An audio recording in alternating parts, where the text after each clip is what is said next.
Well, as the world saw this week, former President Donald Trump is now facing felony charges. No former president has ever been in this situation, and that poses unique challenges for both the prosecution and the defense. News 19's Deidre Briscoe talked with former U.S. Attorney Jay Town about this unprecedented case. Joins us now in the studio. The charges allege Trump falsified business records to cover up hush money payments to a former adult film actress. Along with the New York case, Trump is facing grand jury probes in Georgia and Washington, D.C. You have a defendant who was the former president of the United States and probably the most famous person in the world.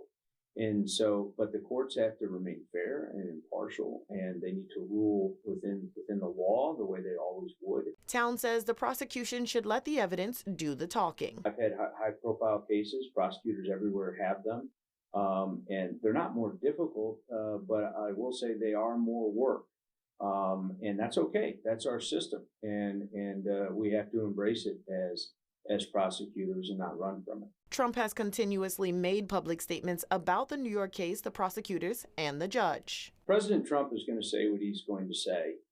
He has a First Amendment right to say all of those things. He is a candidate for president of the United States right now.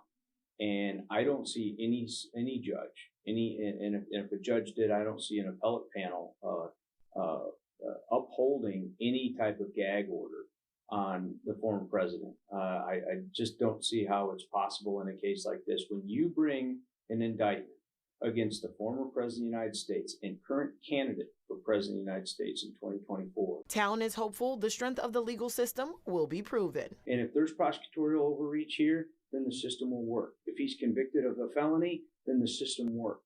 And I would like to have the patience and the wherewithal and really the intellectual curiosity to let due process play out in this case.